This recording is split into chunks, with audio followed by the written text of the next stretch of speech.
Welcome back, Haunted Fears horror family. Arizona hides nightmares that don't fade with daylight. In its deserts, prisons, ghost towns, and mountains, shadows breathe, and whispers never die. Tonight, we open 11 doors that were never meant to be found.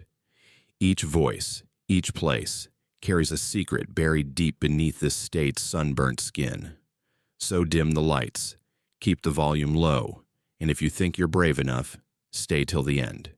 Because this time, the haunting begins with you. Don't forget to like, share, and join the Haunted Fears family by subscribing, where every night brings a new fear you'll never forget. I should have never ignored the sign that said, "Do not hike after dark." The sun was sinking behind the jagged peaks of the Superstition Mountains when I realized I was already too deep to turn back. My name is Oakley, and I've been a desert hiker all my life. I've seen heat mirages turn the air into rivers, coyotes watching from a distance, the rhythmic hum of cicadas fading into silence. But there was nothing like Superstition. The locals always said it was cursed, that the Apache called it the Mountain of Death. You'd think those legends would scare people away. They only made me want to see it for myself. I started the hike around 4 in the afternoon, right off the Lost Dutchman Trail near Apache Junction. The plan was simple: reach the ridge, snap a few photos for my travel blog, and get back to my car before sunset. Simple. Routine. Safe. Except nothing about that mountain felt safe. The air was different there. Heavy. Like it pressed down on your chest with every breath. The deeper I went, the quieter it got. No birds, no wind, just the sound of my boots crunching over red dirt and loose gravel. I remember checking my phone around 5:30. Still had signal. GPS was working. Everything seemed fine. By 6, the sun had dipped below the ridge, painting the cliffs in shades of burnt orange and shadow. That's when I heard it for the first time. A voice. Faint. Echoing. Coming from somewhere up ahead, past a narrow canyon covered in creosote bushes and brittle bush. At first, I thought it was another hiker, maybe someone lost calling for help, so I picked up my pace, followed the sound around a bend in the trail, and that's when I heard it clearly. Oakley. My name. Not shouted, not panicked, just spoken. Soft. Like someone standing right next to me whispering into my ear. I stopped dead in my tracks. My heart slammed against my ribs. I spun around, scanning the cliffs, the brush, the shadows pooling between the rocks. There was no one. Not a soul in sight. Hello? My voice cracked. The word hung in the air for a second, then died. Silence. I stood there for what felt like 5 minutes, listening, waiting. My brain scrambled for a logical explanation. Echo, maybe. Wind bouncing off the canyon walls. But there was no wind, and echoes don't say your name. I pulled out my phone. Still had signal. I thought about calling someone, but what would I even say? Hey, I'm hearing voices in the desert. They'd think I was dehydrated or losing it. So I took a breath, steadied myself, and kept walking. I told myself it was nothing, just my imagination playing tricks. But then it happened again. Oakley. Closer this time, right behind me. I whipped around so fast I almost tripped. My flashlight beam cut through the twilight, sweeping across the empty trail. Nothing. Just red dirt and creosote and the endless watching silence of the Superstitions. That's when I noticed something strange. There was a rock about 10 feet to my left. A large, flat boulder half buried in the sand, and carved into its surface, faint but unmistakable, were initials. O.M. My initials. Oakley Martinez. I stared at it, my pulse hammering in my ears. I didn't carve that. I'd never been to this exact spot before, but the letters were there, weathered and worn, like they'd been there for years. My hands were shaking as I pulled out my phone and snapped a photo. The image came out blurry, but the initials were visible. I zoomed in. The carving looked old, really old. The edges were smoothed over by wind and time, the grooves filled with dust. But that was impossible. I tried to think. Maybe someone else with the same initials had been here before. Maybe it was just a coincidence. But even as I thought it, I didn't believe it. The voice had called my name, my full name. And now this. I needed to get out of there. I turned back toward the trail, pulled up my GPS, and started following the route back to the parking lot. Except the GPS wasn't working right. The blue dot that marked my location kept jumping around, flickering between spots on the map that didn't make sense. 1 second, I was on the trail. The next, I was miles off course, near some canyon I'd never heard of. I refreshed it. Same thing. "Come on," I muttered, tapping the screen. "Work, please." Nothing. And then the voice came again. "Oakley, don't leave yet." This time it wasn't behind me. It was ahead. Up the trail, where the path curved around a massive rock formation that looked like a broken tooth jutting out of the earth. I froze. Every instinct in my body screamed at me to run, but I couldn't move. My legs felt like they were locked in place, my breath coming in short, shallow gasps. The voice was calling me, drawing me forward. And against every shred of logic I had left, I started walking toward it. I don't know why. Maybe it was curiosity. Maybe it was fear. Or maybe it was something else. Something pulling me, like an invisible thread wrapped around my chest, tugging me deeper into the mountain's grip. The path narrowed as I approached the rock formation. The walls of the canyon rose up on either side, blocking out the last slivers of daylight. My flashlight flickered once, twice, then went out completely. I shook it.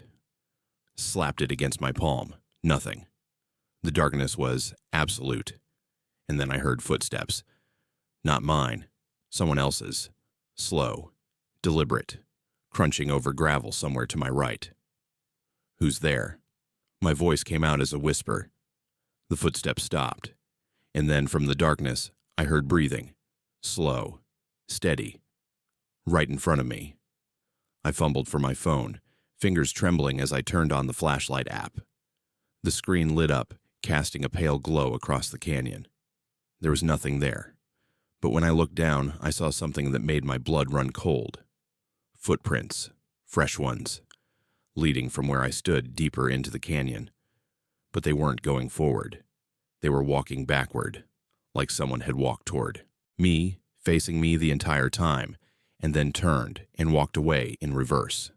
I stumbled back, my heart racing, my mind screaming at me to get out, to run, to do anything but stand there. I spun around and bolted back down the trail, my phone's light bouncing wildly as I ran. But no matter how fast I moved, I kept ending up in the same spot. The rock, the one with my initials. Every time I thought I was getting closer to the trailhead, I'd round a corner, and there it was again. That same flat boulder, those same weathered letters. OM. I checked my phone. 9:47 p.m. I'd been hiking for over 5 hours, but it felt like minutes. I tried calling for help. No signal. I tried my GPS again. The blue dot was spinning in circles, lost, and then I heard it one more time. "Oakley, you were always here." That's when I looked at the rock again, really looked at it. The initials weren't just carved into the surface. There were words beneath them. Faint. Almost invisible in the dim light. I crouched down, brushed away the dust with my hand, and read the inscription. Oakley Martinez, lost, March 14th, 2018. My vision blurred, my chest tightened. That was 7 years ago. 7 years ago, I'd been planning this exact hike, but I'd canceled it at the last minute because of a work emergency. Or had I? I looked at my hands. They were trembling, covered in dust, but something about them felt wrong, faded, translucent. I pulled out my phone one more time. The screen flickered, and then for just a second I saw my reflection in the black glass. Except it wasn't me. It was someone else, someone older, hollow-eyed, wearing the same clothes I had on. And then the screen went dark. I don't remember how I got out. I just remember waking up in my car the next morning, parked at the trailhead, my clothes covered in red dust, my phone dead. When I checked the news later that day, I found an old article. Hiker Oakley Martinez reported missing in Superstition Mountains. Search called off after 2 weeks. No body recovered. I still go back sometimes. I don't know why. Maybe I'm looking for answers. Maybe I'm looking for proof that I'm still alive. But every time I go, I see that rock. And every time, the date on the carving gets closer to today. They told me it was just one night. Film some B-roll. Get out by sunrise. I should have known better than to trust a documentary crew desperate enough to shoot in a place like Yuma Territorial Prison after dark.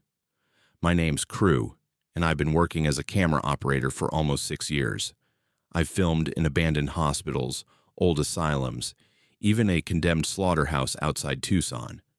None of it ever bothered me. Ghosts, hauntings, paranormal activity. I never believed in any of that stuff. I figured it was all just stories people told to scare tourists and rack up views on YouTube. But Yuma changed that. We arrived around 8 in the evening, right as the last tour group was clearing out. The prison sits on a bluff overlooking the Colorado River, its stone walls baking in the leftover heat of the day. Even at sunset, the place felt wrong. The air was thick, suffocating, like the desert itself was pressing down on you.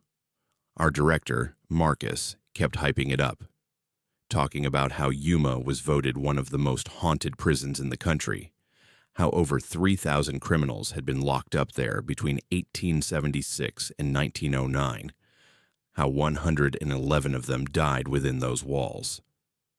Perfect for the doc, he said, grinning like he'd hit the jackpot. I wasn't so sure. The park manager, a woman named Yana, gave us the rundown. She pointed out the main cell block, the guard tower, the old cemetery where prisoners were buried beneath unmarked rocks. But the place she kept coming back to, the place that made her voice drop to almost a whisper, was the dark cell. It was used for punishment, she explained, leading us down a narrow stone corridor carved into the hillside. Complete darkness, no light. Inmates would be stripped down to their underwear, chained to the wall, and left there for days, sometimes weeks. Guards used to throw scorpions in there, just to mess with them. She stopped in front of a heavy iron door with a small barred window. The darkness beyond it was absolute. This is the most haunted part of the prison, she said. People hear screams, feel cold fingers touching them. One journalist tried to stay in there for 48 hours and only made it 37, said she wasn't alone. Marcus's eyes lit up. Perfect. Crew, set up in there. We'll get some shots of the cell, maybe record some ambient audio. Should only take an hour. I stared at him. You want me to go in there? It's for the documentary, man. Come on. I didn't want to. Every instinct I had was telling me to walk away. But I needed the paycheck. So I grabbed my camera, my portable light rig, and followed Yana inside. The moment I stepped through that door, the temperature dropped. Not gradually, instantly. It was like walking into a freezer. My breath came out in visible puffs, even though it had been 90 degrees outside just minutes before. The cell was small, maybe 10 feet by 10 feet. The walls were rough stone, damp to the touch. There was a rusted iron ring bolted into the floor where prisoners had been shackled. And in the corner, barely visible in the glow of my light, were deep scratch marks carved into the stone, like someone had tried to claw their way out. You good? Marcus asked from the doorway. I nodded, even though I wasn't. We'll be right outside. Just film whatever you can, and we'll pack up in an hour. The door slammed shut, and the light went out. Not my light, all the lights. My rig, my camera's LCD screen, even the emergency exit signs outside the cell. Everything went black at the same instant. Marcus, I called out, my voice echoing in the dark. What the hell just happened? No answer. I fumbled for my phone, turned on the flashlight. The beam cut through the darkness, revealing nothing but empty stone walls. I moved toward the door, tried the handle, locked. Marcus, Yana, the door's stuck. Still nothing. My heart was pounding now, adrenaline flooding my system. I pounded on the door with my fist, the sound reverberating through the cell like a drumbeat. But no one responded. And then I heard it. Breathing. Slow. Ragged. Coming from the corner of the cell. I spun around, my phone's light sweeping across the walls. There was nothing there, just shadows. But the breathing didn't stop. It got louder, closer. "Who's there?" My voice cracked. The temperature dropped even further. My fingers were going numb. I could see my breath fogging in the beam of my phone's light. And then, in the corner where the scratch marks were, I saw movement. A shadow. Human-shaped. Hunched over. Rising slowly to its feet. I stumbled backward, my back hitting the iron door. The shadow moved toward me, its outline flickering in the dim light. I raised my phone, trying to get a better look, but the flashlight started to flicker. On. Off. On. Off. And in those brief flashes of light, I saw it. A man, pale, gaunt, dressed in tattered prison stripes. His eyes were hollow, sunken deep into his skull, and his mouth hung open in a silent scream. "Please," I whispered, my voice barely audible. "I'm not supposed to be here." The figure didn't respond. It just kept moving closer, its hands reaching out toward me. And then I felt it. Cold fingers wrapping around my wrist, squeezing so hard I thought my bones would snap. I screamed, jerked my arm away. The phone fell from my hand, clattering to the stone floor. The light spun wildly, casting distorted shadows across the walls. And then I heard a voice, low, gravelly, right next to my ear. "You're one of us now." I lunged for the door, slamming my shoulder against it over and over. "Let me out. Somebody help me." And then, just as suddenly as it had started, it stopped. The lights flickered back on. My camera rebooted. The door swung open, and Marcus and Yana were standing there, looking confused. "Dude, what's wrong?" Marcus asked. "We've only been out here for like 5 minutes." 5 minutes. I looked at my phone. He was right. Only 5 minutes had passed, but it had felt like hours. I didn't say anything. I just grabbed my gear and walked out of that cell as fast as I could. Later that night, back at the hotel, I reviewed the footage from my camera. Most of it was corrupted, just static and garbled audio. But there was one clip that came through clear. It was a shot of the corner of the dark cell. The timestamp showed it had been recorded while I was inside. And in the frame, barely visible in the shadows, was a figure. Not the man I'd seen. It was me, standing in the corner, staring directly at the camera. My face pale, my eyes hollow, my mouth open in a silent scream.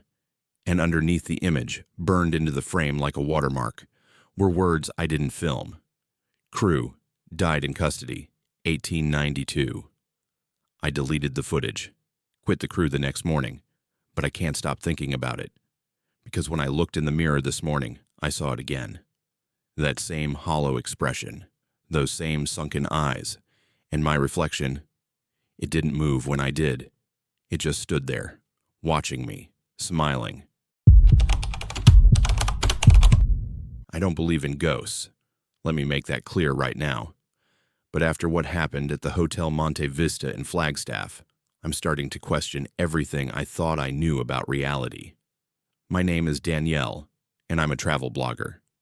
I specialize in debunking haunted locations, writing objective reviews that call out the cheap parlor tricks hotels use to boost tourism. When I heard about the Monte Vista, supposedly one of the most haunted hotels in Arizona, I knew it would be perfect content. Celebrity sightings, phantom bellboys, murdered prostitutes thrown from windows, the infamous meat man who hung raw meat from chandeliers in room 220. The stories were ridiculous, sensational, exactly the kind of nonsense I loved tearing apart. I booked 3 nights in room 305.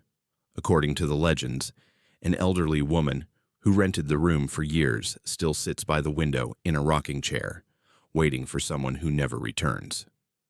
Guests reported seeing the chair move by itself, hearing knocking from inside the closet, and feeling an oppressive presence watching them sleep. Perfect. I arrived on a Thursday evening in late September. Flagstaff was beautiful that time of year. Crisp mountain air, golden aspens lining the streets, the smell of pine and wood smoke drifting through downtown. The Monte Vista itself was a stunning Art Deco building from 1926, its neon sign glowing red against the twilight sky. Inside, the lobby was all polished marble and vintage elegance, with black and white photos of old Hollywood stars lining the walls. John Wayne, Bing Crosby, Jane Russell. They'd all stayed here. The clerk at the front desk, a young guy named Milo, handed me my room key with a knowing smile. "Room 305, he said. "You sure about that one?" "Absolutely," I replied, matching his grin. "I'm here for the ghosts." He laughed, but there was something in his eyes, a flicker of genuine concern. "Just keep the lights on, okay?" I thanked him and headed upstairs, dragging my suitcase behind me.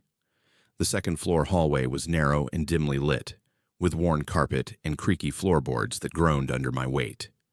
The air smelled faintly of old wood and lavender cleaning solution. Room 305 was at the end of the hall, tucked into a corner. I unlocked the door and stepped inside. The room was smaller than I expected. A queen bed with a quilted floral bedspread, a vintage dresser, a small bathroom with clawfoot fixtures, and there, by the window overlooking Route 66, was the rocking chair. It was old, Victorian style, with carved wooden arms and a faded cushion.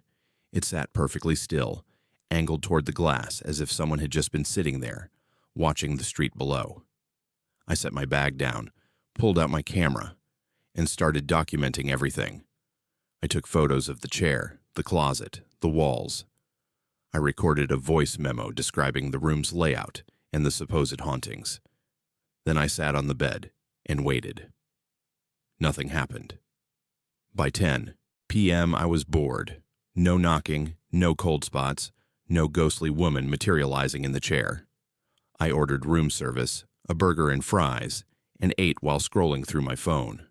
At around 11, I changed into pajamas, brushed my teeth, and climbed into bed. I left one lamp on, more out of habit than fear, and closed my eyes. That's when I heard it. A faint creak. I opened my eyes. The rocking chair was moving. Not violently. Just a slow, gentle sway, back and forth, as if someone had just stood up from it. I sat up, my heart rate spiking despite my skepticism. The window was closed. No draft. No explanation. "Okay," I said aloud, my voice steady. "That's cute, but I'm not buying it." I got out of bed, walked over to the chair, and examined it closely. The floor beneath it was uneven, old wooden boards, slightly warped. I pressed my foot down and felt it give a little. That was it. The building was settling. The floor was shifting. Basic physics. Satisfied, I went back to bed. But at 2:17 a.m., I woke up to whispering. It was soft, indistinct, coming from somewhere near the window. I lay there, listening, trying to make out words. It sounded like a woman's voice, low and rhythmic, almost like a lullaby. I grabbed my phone, turned on the flashlight, and swept the beam across the room. Nothing. Just shadows. The rocking chair sat motionless by the window. "Hello?" I called out. The whispering stopped. I waited. 5 minutes. 10. Silence. I convinced myself it had been the wind, or someone in the hallway, or pipes rattling in the walls. Old buildings make noise. That's all it was. But then it happened again the next night, and the night after that. Each time I woke at exactly 2:17 a.m. Each time I heard the same faint whispering, and each time when I turned on the light, it stopped. On the third night, I decided to record it. I set my phone on the nightstand with the voice recorder app running, then forced myself to stay awake until 2:17. When the whispering started, I didn't move. I just lay there in the dark, listening. This time, I could make out words. "Danielle, don't check out." My blood turned to ice. It knew my name. I grabbed the phone, my hands shaking, and played back the recording. Static. Silence. Then clear as day, a woman's voice. "Danielle, don't check out." I felt like the walls were closing in. My breath came in short, shallow gasps. I wanted to run, to grab my bag and leave, but my body wouldn't move. I was frozen, staring at the rocking chair silhouetted against the window. And then it started moving again. Slowly, deliberately, rocking back and forth in the darkness. I bolted out of bed, threw on my clothes, grabbed my bag, and ran to the door. But when I turned the handle, it wouldn't open. I yanked on it, twisted the lock, pounded on the wood. "Let me out. Somebody help." And then I heard footsteps behind me. Slow, steady, crossing the floor from the direction of the rocking chair. I spun around, my back pressed against the door, my phone's flashlight beam cutting through the darkness. There was nothing there, but I could feel her. I could feel someone standing right in front of me, breathing, watching, waiting. The whispering came again, closer now, right next to my ear. "You can't leave, Danielle. I've been waiting for you." The door suddenly gave way, and I stumbled backward into the hallway. I didn't look back. I ran down the stairs, through the lobby, and out onto the street. I didn't stop until I was 3 blocks away, standing under a streetlight, gasping for air. When I finally went back to the hotel the next morning to check out officially, Milo was behind the desk again. He looked at me and nodded slowly, like he'd been expecting this. "You okay?" he asked. I nodded, even though I wasn't. "You stayed all 3 nights, though," he said, scanning my checkout. "Most people don't make it past the first." "I didn't stay the 3rd night," I said quietly. "I left around 2 in the morning." He frowned, then pulled up my account on the computer. His expression changed. "According to this," he said slowly, "you checked out this morning at 9 a.m. from room 305. That's impossible. I wasn't there." He turned the screen toward me. There was my name, my credit card, and a timestamp. Checkout 9 a.m. Guest signature on file. I stared at the screen, my stomach twisting. "Can I see the signature?" I asked.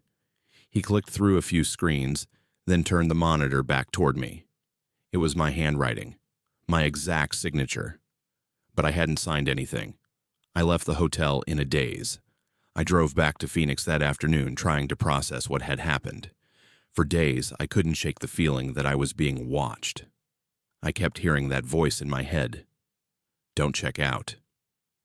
A week later, I got a notification on my phone, a charge from the Hotel Monte Vista, for another 3 nights, starting the following Thursday. I never made that reservation, but when I called the hotel to cancel it, Milo answered. "Oh, Danielle," he said, his voice almost apologetic. "You can't cancel. You already checked in." "What are you talking about? I'm in Phoenix." There was a long pause. "Are you sure about that?" I hung up. I looked around my apartment. My couch, my coffee table, my TV. Everything looked normal, real. But when I walked to the window and looked outside, I didn't see Phoenix. I saw Route 66, and across the street, glowing in red neon against the evening sky, was the Hotel Monte Vista. I turned back toward my apartment, but it wasn't there anymore. I was standing in room 305. The rocking chair by the window was moving slowly, back and forth, and sitting in it, smiling at me with hollow eyes, was a woman I'd never seen before. "Welcome back," she whispered. I've torn down walls in over 30 buildings across Arizona, and not once did I believe in curses. But Jerome changed that, and it changed me in ways I'm still trying to understand. My name's Armani, and I'm a renovation contractor. I specialize in historic buildings, old hotels, mining structures, anything with character that rich investors want to turn into boutiques or luxury apartments. The Jerome Grand Hotel was supposed to be my biggest project yet. A 5-story former hospital perched on Cleopatra Hill, overlooking the entire Verde Valley. Built in 1927 as the United Verde Hospital, it had treated miners dying from silicosis, explosions, and cave-ins for decades before closing in 1950. The building sat abandoned for years before someone converted it into a hotel in the 90s. Now, my client wanted to modernize it, gut the third floor, install new plumbing, rewire everything. I should have walked away the moment I saw the blueprints. But the pay was too good, and honestly, I didn't care about the history. Buildings are just steel, wood, and stone to me. You tear them apart, you rebuild them. Simple. I arrived in Jerome on a Monday in early October with my crew, 3 guys I'd worked with for years, Vicente, Brixton, and Cayer. The town itself is eerie even in broad daylight. It clings to the side of a mountain at a 45-degree angle full of crooked houses and narrow streets that wind up the hillside like veins. Half the buildings are abandoned, windows boarded up, paint peeling in the dry desert air. They say Jerome is one of the most haunted towns in America. I'd heard the stories. Ghosts of miners, prostitutes, tuberculosis patients, tourist trap nonsense. The hotel sat at the highest point in town, a massive concrete structure that looked more like a fortress than a hospital. Inside, the lobby still had its original terrazzo floors and Art Deco fixtures, but everything else was falling apart. Peeling wallpaper, water-stained ceilings, the smell of mold and old wood permeating every hallway. We started work on the 3rd floor, the old surgical wing. The plan was to knock down non-load-bearing walls, expose the ductwork, create an industrial chic aesthetic. Classic gentrification. On the first day, we didn't find anything unusual, just old plaster, rusted pipes, decades of dust. But on the second day, while Vicente was tearing into the wall near the old operating theater, his sledgehammer went through the drywall and hit something hollow. "Yo, Armani," he called out. "Come look at this." I walked over. There was a gap behind the wall, not a duct or a pipe chase, but an actual void, a hidden space about 4 feet wide, running vertically between the floors. "What the hell is this?" Brixton muttered, peering inside with a flashlight. I grabbed the light from him and shined it into the darkness. The beam revealed a narrow shaft descending down into the building's foundation. The walls were rough concrete, streaked with something dark, rust maybe, or old water damage. But what caught my attention were the marks, scratches, deep gouges carved into the concrete, running in parallel lines down the shaft as far as the light could reach. Like someone, or something, had clawed their way down. Probably just from construction, I said, though I didn't believe it. They used to dump building debris into voids like this. Let's keep moving. But Vicente wasn't convinced. "Those don't look like construction marks, man. They look, I don't know, fresh." I ignored him. We had a schedule to keep, and I wasn't about to let some scratches slow us down. We sealed up the void, marked it on the blueprints, and moved on. That night, I stayed late to review the work. The hotel was empty. The owner hadn't opened it to guests during renovations, so it was just me, walking through the dark hallways with my flashlight. The 3rd floor was especially quiet. No wind. No traffic from the street below. Just silence. That's when I heard it. A faint sound, echoing up from somewhere deep in the building. At first, I thought it was the wind whistling through the old elevator shaft. But the more I listened, the more it sounded like gasping, like someone struggling to breathe. I followed the sound to the operating theater, where we'd found the hidden shaft earlier that day. I pressed my ear against the wall. The gasping was louder here, and underneath it, I could hear something else. Scratching, slow, deliberate, like fingernails dragging across concrete. I stepped back, my pulse quickening. This was ridiculous. Old buildings make noise, pipes settle, metal contracts in the cold night air. There was a logical explanation, but the sound didn't stop. I grabbed my crowbar and pried open the section of wall we'd sealed earlier. The void gaped open, dark and infinite.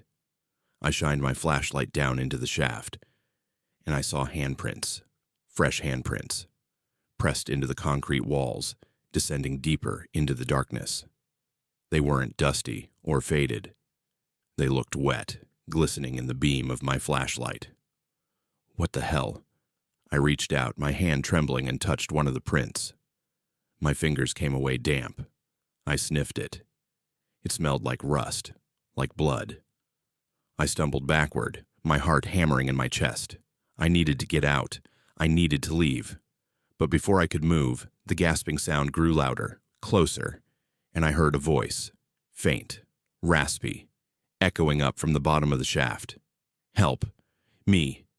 I froze. Please. Help me. It was a man's voice, weak, desperate. Against every instinct screaming at me to run, I leaned over the edge of the shaft and called down. Hello? Is someone down there? Silence. Then from the darkness below I heard footsteps. Slow, heavy, climbing up the shaft. I backed away from the opening, my breath coming in short, panicked bursts. The footsteps grew louder, echoing through the void like a drum beat. Closer, closer. And then I saw a hand, pale, skeletal, fingers wrapped around the edge of the opening, pulling something up from the darkness. I didn't wait to see what it was. I turned and ran. I sprinted down the hallway, my flashlight bouncing wildly, illuminating glimpses of peeling wallpaper and rusted hospital gurneys left behind from decades ago. I didn't stop until I reached the stairwell, slamming the door behind me and racing down 3 flights of stairs to the lobby. I burst out into the cool night air, gasping, my hands shaking. I stood there for a long time, staring up at the dark windows of the 3rd floor, trying to convince myself I'd imagined it. But I knew I hadn't. The next morning, I told the crew we were shutting down the 3rd floor work. I made up an excuse, structural concerns, asbestos, something. They didn't push back. They'd felt it too. That oppressive weight in the air, the sense that something was watching us. But I couldn't leave it alone. I needed to know what was in that shaft. That night, I returned alone. I brought an infrared camera, a rappelling harness, and 100 feet of rope. If there was something down there, an old construction accident, a forgotten storage room, I'd document it, report it, and walk away with a clear conscience. I anchored the rope to a support beam and lowered myself into the shaft. The descent was slow. The walls were slick with condensation and the air grew colder the deeper I went. 10 feet, 20, 30. My flashlight beam barely penetrated the darkness below, and then I saw them, markings, etched into the concrete walls. Not random scratches, words, dozens of them, hundreds, carved in frantic, overlapping script. Help. Let me out. I can't breathe. Please God, no. My stomach churned. These weren't old. The edges of the carvings were sharp, fresh, and at the bottom of each message was a name. Armani. My name. Over and over again, hundreds of times, carved into the walls like a chant. I stopped breathing. My hands were shaking so badly I nearly lost my grip on the rope. And then my flashlight beam hit the bottom of the shaft. There was a figure down there, slumped against the wall, wearing my clothes, my work boots, my watch. It was me. I was staring at my own corpse. The body, my body, looked up. Its eyes were hollow. Its mouth hung open, jaw unhinged, as if it had been screaming for years. And then it spoke. You left me here. I scrambled up the rope, my muscles burning, my lungs screaming for air. I didn't look back. I didn't stop. I climbed until I reached the 3rd floor, hauled myself over the edge, and collapsed on the floor, gasping. When I finally caught my breath, I sealed the shaft. I poured concrete into it myself. I didn't tell anyone what I'd seen. I finished the job 2 weeks later, collected my payment, and left Jerome. But I can't escape it. Every night, I dream about that shaft. I dream about climbing down, deeper and deeper, until I reach the bottom. And every time, I see myself, waiting, watching, smiling. Last week, I woke up to find scratches on my bedroom wall, deep gouges, running vertically like claw marks, and underneath them, carved in fresh plaster, you left me here. I don't know what to do. I don't know how to stop it. But I know one thing. I'm going back to Jerome, because whatever's in that shaft, it's not finished with me yet. The job was simple: restore the lighting system in Tombstone's Birdcage Theater and get out before sunset. I should have asked why no one else wanted the contract. My name is Vienna, and I'm an electrical contractor specializing in historic preservation. I've rewired opera houses, old theaters, Victorian mansions, places where modern electrical codes clash with century-old architecture. It's technical work, precise work, and I'm good at it. I don't scare easily, and I don't believe in ghost stories. When the Tombstone Historical Society called me about the Birdcage Theater, I saw it as just another job. Good pay, interesting location, straightforward task. The Birdcage opened in 1881 during Tombstone's silver boom. It was part saloon, part gambling hall, part brothel, with a small stage for theatrical performances. The place was notorious even by Wild West standards. 26 people were murdered within its walls between 1881 and 1889. Gunfights erupted nightly.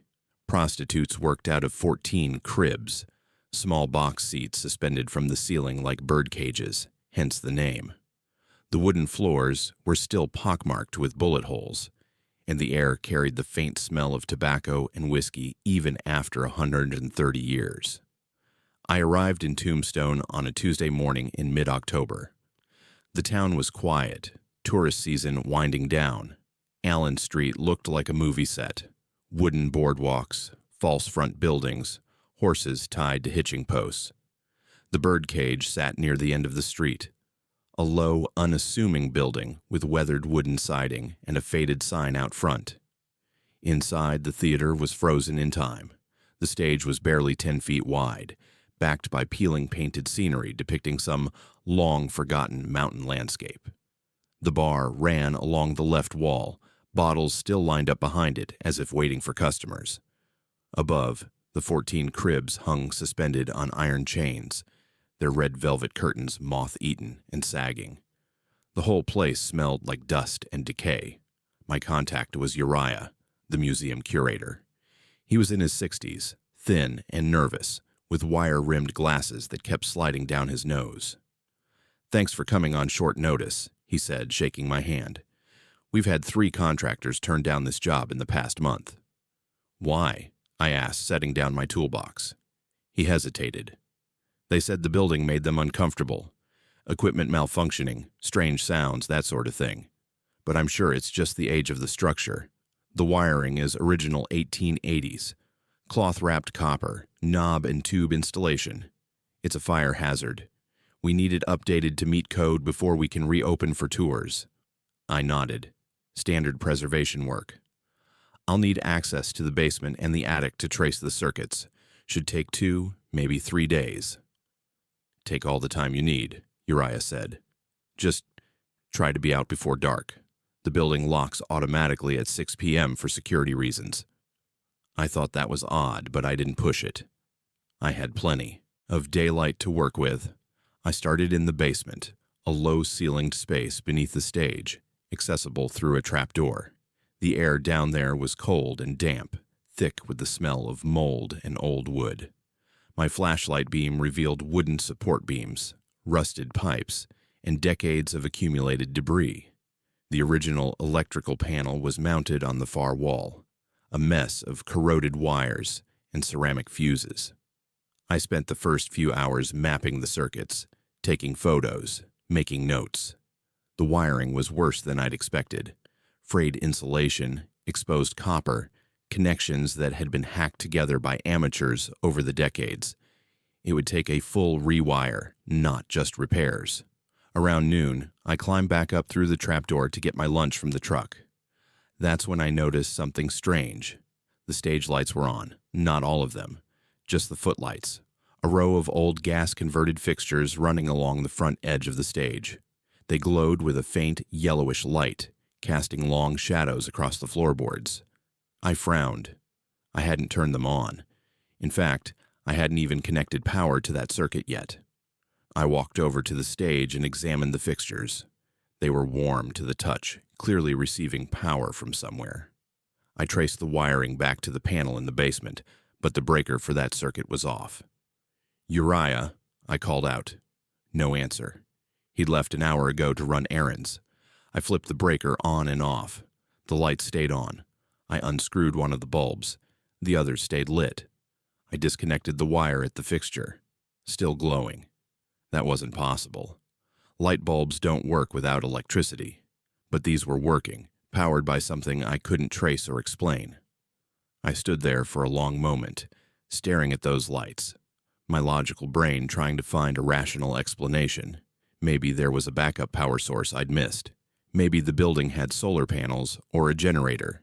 But even as I thought it, I knew it didn't make sense. I decided to ignore it. Old buildings do strange things. Phantom currents, residual charge, electromagnetic anomalies. I'd seen it before. I went back to work. By 3 p.m., I'd finished mapping the basement circuits and moved up to the main floor. I was installing new junction boxes behind the bar when I heard it. Applause. Faint, distant, echoing from somewhere inside the building.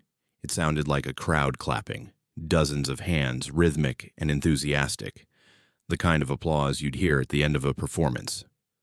I straightened up, listening. The sound grew louder, swelling to fill the entire theater. And underneath it, I heard something else. Laughter, conversation, the clink of glasses, the sounds of a packed saloon. I walked slowly toward the stage, my heart pounding despite my skepticism. The applause was coming from the audience area, the rows of wooden chairs facing the stage, the suspended cribs above. But the theater was empty. I could see every seat, every corner. There was no one there. And then the stage curtain moved. Not a flutter from a draft, a deliberate pull, as if someone behind it was preparing to step out. The fabric rippled, parted slightly, and through the gap I saw movement. A shadow, human-shaped, shifting in the dim backstage area. Hello? My voice came out steadier than I felt. Uriah, is that you? No answer. The applause grew louder, deafening now, echoing off the walls. I could hear individual voices shouting, "Encore! Encore!" And then, from the darkness behind the stage curtain, I heard a woman's voice, clear, melodic, speaking directly to me. "Come up here, Vienna. Come take your bow." My blood ran cold. She knew my name. I backed away from the stage, my hands trembling. This wasn't electromagnetic interference. This wasn't residual charge or phantom currents. This was something else. I grabbed my toolbox and headed for the door, but when I reached it, the handle wouldn't turn. Locked. I checked my watch, 4:30 p.m., an hour and a half before the automatic lock was supposed to engage. I pounded on the door. "Uriah, anyone, I'm locked in." The applause stopped. The silence that followed was absolute. No traffic from outside, no wind, no creaking floorboards, just emptiness. And then I heard footsteps on the stage. Slow, deliberate. The hollow thud of boots on wooden boards. I turned around. There was a woman standing center stage, illuminated by the footlights. She wore a long red dress, tattered and stained, her dark hair hanging loose around her shoulders. Her face was pale, her eyes sunken and hollow. She was staring directly at me, and she was smiling. "You came," she said, her voice echoing through the empty theater. "I've been waiting for someone like you, someone who understands the lights." I couldn't speak, couldn't move. My rational mind was screaming that this wasn't real, that I was hallucinating, that there was a logical explanation, but my body knew better. "They used to love me here," the woman continued, stepping forward to the edge of the stage. "Night after night I performed for them. They threw coins. They shouted my name. But one night, a man in the audience didn't like my performance. He shot me. Right here." She pressed her hand to her chest. When she pulled it away, her palm was dark with blood. "I fell through the trapdoor," she said, gesturing behind her. "Down into the basement. They left me there for 3 days, before anyone found me. By then it was too late." She took another step forward, and I could see that her feet weren't touching the stage. She was floating, hovering inches above the boards. "But I never left," she whispered. "I'm still here, every night, waiting for my encore." And then she beckoned to me. Come on, Vienna. Come up here.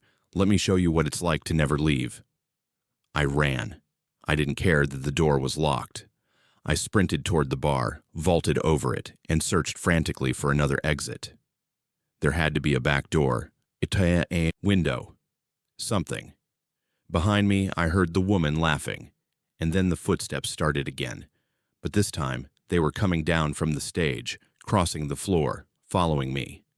I found a door behind the bar marked Storage. I yanked it open and slammed it behind me, my breath coming in ragged gasps. The room was small, windowless, filled with old chairs and broken furniture. A dead end. I pressed my back against the wall, my phone in my hand. No signal. Of course not. The door handle began to turn. Slowly, methodically. Vienna. The woman's voice came through the wood. You can't hide from me. This is my theater. The door swung open. She stood in the doorway, her dress dripping with blood, her eyes locked on mine. You're going to stay here, she said. Just like I did. Forever. She reached out toward me, her hand cold and skeletal. And then, from somewhere above, I heard a sound that shouldn't have been possible. A bell. The 6 o'clock bell from the courthouse, down the street. The woman froze, her expression twisting into something between rage and fear. She looked up at the ceiling, then back at me. Time's up, she hissed. But I'll see you tomorrow, Vienna. You're coming back. You have to finish the job. And then she vanished. Not slowly. Instantly. One moment she was there, the next gone. I stood there, shaking, my heart hammering in my chest. The door to the theater was open now. I could see daylight streaming through the front windows. I ran. I didn't grab my tools. I didn't look back. I just ran out of that building and didn't stop until I was 3 blocks away, standing in front of the OK Corral, gasping for air. Uriah found me there 10 minutes later. Vienna, are you okay? You look like you've seen a ghost. I stared at him. I'm not coming back. Find someone else. He nodded slowly, like he'd heard it before. I understand. I'll mail your check. But here's the thing. I can't stop thinking about that theater, about that woman, about the way she said my name, because 3 nights ago, I woke up at 2 a.m. to the sound of applause coming from my bedroom closet. And when I opened it, I found a piece of red fabric hanging from a wire hanger, the same fabric from her dress. I don't know what she wants, but I know one thing. She's not done with me yet. Look, I'm not the kind of person who believes in signs from the universe or whatever. But after what happened in that mine, I'm starting to think maybe some places don't want you there. And they'll find a way to tell you. My name's Jace, and up until 3 months ago, I worked as a tour guide at the Copper Queen Mine in Bisbee, Arizona. If you've never been to Bisbee, it's this tiny old mining town tucked into the Mule Mountains in southern Arizona. Population, maybe 5,000 people. Half of them artists and retirees who moved there because real estate's cheap and the scenery's pretty. The town clings to the hillside at weird angles, with narrow streets that wind up and down like a maze. It's charming in the daytime. At night, though, different story. The Copper Queen Mine closed in 1975, but they turned part of it into a tourist attraction. You put on a yellow hard hat and a miner's jacket, and a guide takes you down into the tunnels to show you what it was like working underground back in the early 1900s. It's cool, it's educational, and honestly, it paid better than most jobs in a town that small. I'd been doing tours for about 2 years when this happened. Most days, the job was easy. Groups of tourists, maybe 20 people at a time, would shuffle through the tunnels while I pointed out old equipment, explained how they dynamited through solid rock, told stories about cave-ins and the miners who died down there. Bisbee's mine had a rough history. Lots of accidents, poor ventilation, men dying from silicosis because they breathed in too much rock dust. The deeper tunnels were closed off to the public for safety reasons, but I'd been down there a few times with maintenance crews. Those parts of the mine felt different, colder, quieter, like the air itself was holding its breath. One Thursday in late September, I stayed late after my last tour. My boss, Seven, had asked me to check on some lighting issues in the lower tunnels. A couple of the bulbs had been flickering, and we needed to replace them before the weekend rush. No big deal. I grabbed a spare helmet, a flashlight, and a toolbox, and headed down. The mine entrance is basically a giant hole cut into the side of the mountain. You walk down a sloped tunnel, and the temperature drops about 20 degrees in the first 100 feet. The air smells like wet stone and rust. Your footsteps echo. The walls are rough-cut rock, streaked with copper-green mineral deposits that glisten under the overhead lights. I made my way down to level 3, where the faulty lights were. It took me about 20 minutes to replace the bulbs and test the circuit breakers. Everything seemed fine. I was packing up my tools when I heard it. Crying. Not loud. Just a faint, distant sound like someone sobbing a few tunnels over. I stopped what I was doing and listened. The sound was coming from deeper in the mine, past the tourist area, from one of the sealed-off sections. "Hello?" I called out. My voice bounced off the walls and disappeared into the darkness. The crying continued. Steady. Rhythmic. Like whoever it was couldn't stop. I should have left. I should have radioed Seven and told him someone had wandered into a restricted area. But I didn't. Something about that sound pulled at me. It felt familiar. Like I'd heard it before, even though I knew I hadn't. I grabbed my flashlight and followed the sound. The deeper tunnels weren't lit. My flashlight beam cut through the darkness, illuminating narrow passageways with low ceilings and rusted support beams. The walls here were different, rougher, more jagged, like they'd been carved out in a hurry. Water dripped from somewhere overhead, pooling in shallow puddles on the uneven floor. The crying got louder. I turned a corner and found myself in a small chamber, maybe 15 feet across, with an old mining cart sitting in the middle, its wheels rusted solid. The crying was coming from the far end of the chamber where the tunnel continued into darkness. "Hey!" I called out again. "You're not supposed to be down here." The crying stopped, just like that. Instant silence. I stood there, my flashlight beam sweeping across the walls, my heart pounding. And then I saw it. A helmet. An old miner's helmet sitting on the ground near the entrance to the next tunnel. It was covered in dust and grime, the kind of helmet they used back in the 1920s. Metal, with a carbide lamp mounted on the front. I walked over and picked it up. It was heavier than I expected. I turned it over in my hands, examining it. And that's when I saw the reflection. Not in a mirror, in the helmet's tarnished metal surface. A face. But it wasn't my face. It was older, gaunt, covered in coal dust, eyes sunken in red like they'd been crying for hours. And then I heard my own voice, not from my mouth, from the tunnel ahead. "Help me." I dropped the helmet. It hit the ground with a metallic clang that echoed through the chamber. I stumbled backward, my flashlight swinging wildly, casting shadows that seemed to move on their own. "Help me," the voice said again. My voice, but not me. I ran. I didn't look back. I didn't stop to think. I just sprinted through those tunnels, my boots splashing through puddles, my flashlight beam bouncing off the walls. I didn't stop until I reached the entrance, burst out into the cool evening air, and stood there, gasping, my hands shaking. Seven found me sitting on a bench outside the mine office 20 minutes later. "Jace, you okay, man? You look like you've seen a ghost." I wanted to tell him what happened.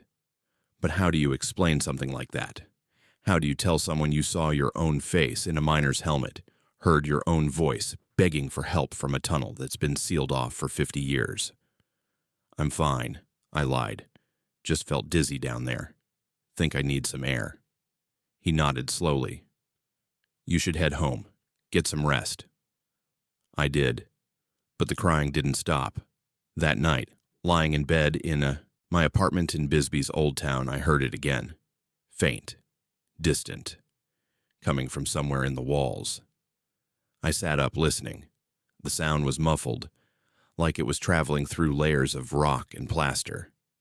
I got out of bed and pressed my ear against the wall, crying. the same rhythmic sobbing I'd heard in the mine. I checked every room in my apartment. Nothing. No source. But the sound was there, undeniable, echoing through the structure of the building itself. It happened again the next night, and the night after that. By the end of the week, I couldn't sleep. Every time I closed my eyes, I heard that voice, my voice, calling out from the darkness. Help me. Please, help me. I called in sick to work. I told Seven I had the flu, but the truth was, I couldn't go back down into that mine, not after what I'd seen. 2 weeks later, I quit. I didn't give a reason.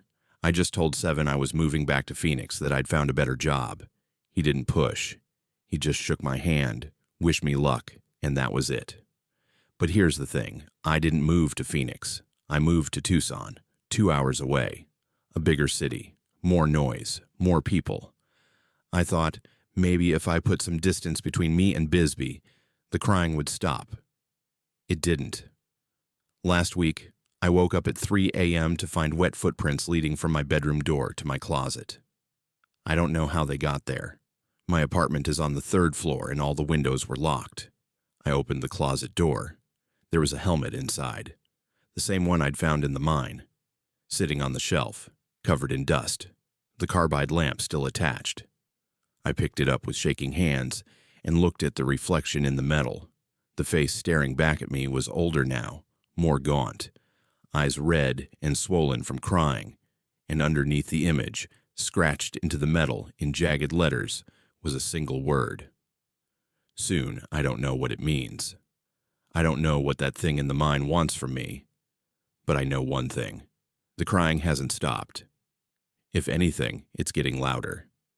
And every night, when I look in the mirror, I see more of that other face and less of mine. I think it's trying to replace me.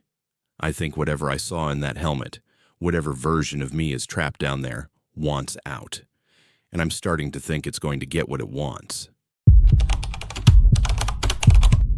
I'm writing this down because I need someone to know what happened, in case I don't make it out of here. If you're reading this, then maybe I already didn't. My name is Ari, and 3 weeks ago, I moved into an apartment above an antique shop on Whiskey Row in downtown Prescott, Arizona. It seemed perfect at the time. Affordable rent, historic building, walking distance to everything. The landlady, Kate, was friendly enough when she showed me the place, though she did mention that the last tenant left suddenly without giving details. I didn't push. I needed the apartment, and in a small mountain town like Prescott, you don't ask too many questions about other people's business. For those who don't know Prescott, it's a small city in central Arizona, about 45,000 people, nestled in the mountains at 7,000 feet elevation. It gets actual seasons up here, which is rare for Arizona. Winter brings snow, summer stays cool, and fall turns the aspens gold. The town has this Old West charm mixed with modern tourism. Whiskey Row is the historic downtown strip named for the dozens of saloons that lined the street back in the 1800s. Most burned down in the Great Fire of 1900, but they rebuilt them. And now they're full of bars, restaurants, and shops that cater to tourists and locals alike. My apartment was on the 2nd floor, accessed by a narrow wooden staircase on the side of the building. The shop below sold vintage furniture, old photographs, Native American artifacts, the kind of place that smells like dust and cedar and time. My unit was small but charming. 1 bedroom, a kitchen with original 1920s tile work, a living room with tall windows overlooking the street. The hardwood floors creaked when you walked, and the radiator clanked at night. But that just added to the character. The first week was normal. I unpacked my boxes, set up my furniture, started my remote job as a graphic designer. Kate stopped by once to make sure everything was working. She seemed nervous, kept glancing at the bedroom door like she was expecting something to come through it. When I asked if something was wrong, she just smiled and said the building had history, but that I'd be fine. I should have asked what she meant. It started on the 8th night. I woke up at exactly 3 a.m. to the smell of smoke. Not strong, just a faint, acrid scent, like someone had been burning wood hours ago, and the smell still lingered. I got up, checked the apartment, looked out the windows. Nothing. No fire trucks, no neighbors, outside. The street below was empty except for the glow of streetlights reflecting off the old brick buildings. I went back to bed, figuring it was just the smell from someone's fireplace drifting through the vents. But then I heard the footsteps. Slow. Deliberate. Coming from the hallway outside my apartment door. I froze, listening.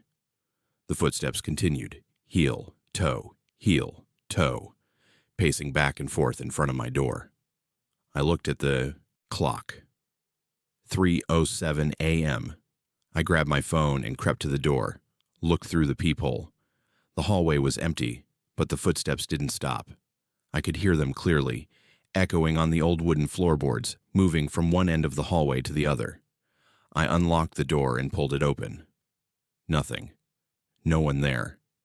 But when I looked down, I saw them. Wet footprints. Leading from my door to the stairwell at the end of the hall, except they were facing the wrong direction. The prints weren't facing away from my door, like someone walking toward the stairs.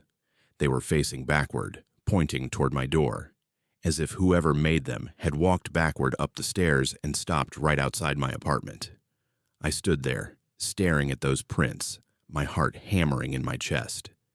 The smoke smell grew stronger, filling the hallway, making my eyes water. And then I heard a voice, faint, raspy, coming from the stairwell. You shouldn't have come here. I slammed the door, locked it, and didn't sleep the rest of the night. The next morning, I went downstairs and found Kate opening the shop. Did anyone else complain about weird sounds last night? I asked, trying to keep my voice steady.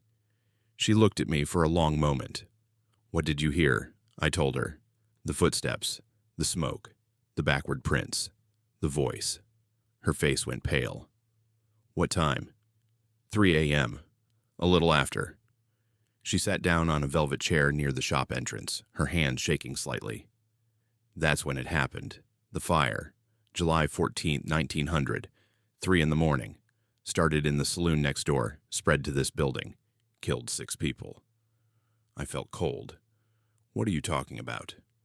This building burned, she said quietly. The whole block burned. They rebuilt it exactly the same, using some of the original materials. But the people who died, they say some of them never left. You're telling me my apartment is haunted? I'm telling you that you need to be careful. The last tenant, Dylan, he only lasted 2 weeks. Said something was watching him, following him. He left in the middle of the night and never came back for his deposit. I should have left right then, packed my things and found somewhere else, but I didn't.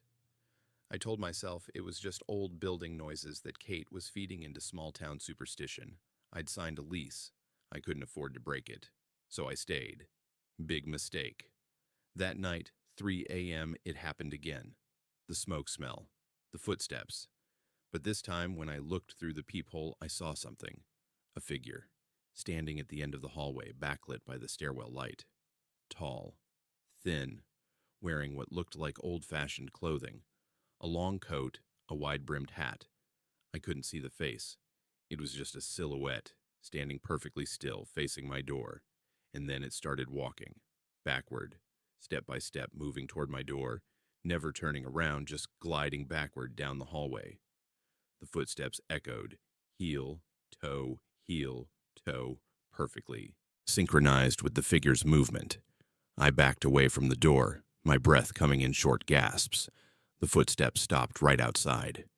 And then the doorknob started to turn, slowly, testing, like someone was seeing if it was locked. Go away, I whispered. Leave me alone. The doorknob stopped moving. For a moment, there was silence. Then 3 loud knocks echoed through the apartment. Boom, boom, boom. I didn't answer. I just stood there, frozen, watching the door. The knocks came again. Louder, more insistent. And then I heard the voice, clearer this time, right on the other side of the door. Let me in, Ari. I've been waiting for you.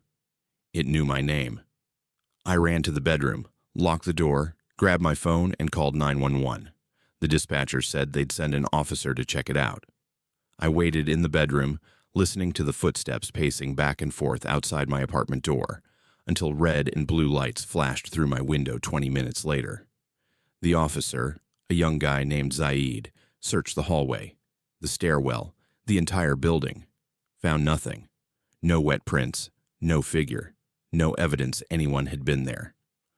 "Old buildings make noise," he said, trying to be reassuring. "The wood expands and contracts. Could sound like footsteps."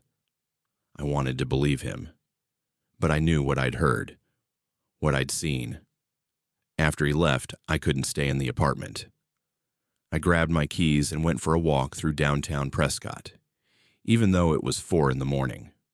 The streets were empty, the bars closed, the only sound my footsteps echoing off the old brick facades. I walked past the courthouse square, the statue of the Rough Riders, the closed storefronts with their antique signs and Victorian architecture. Prescott at night feels like a place caught between centuries. Modern enough to have streetlights and Wi-Fi, but old enough that you can still feel the weight of history pressing down on everything.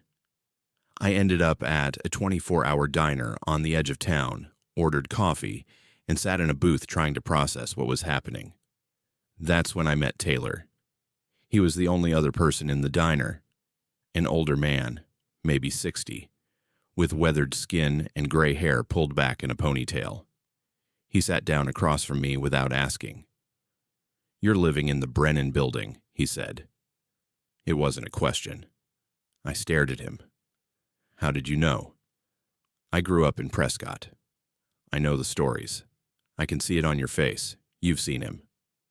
"Seen who?" "The Watcher. That's what we call him.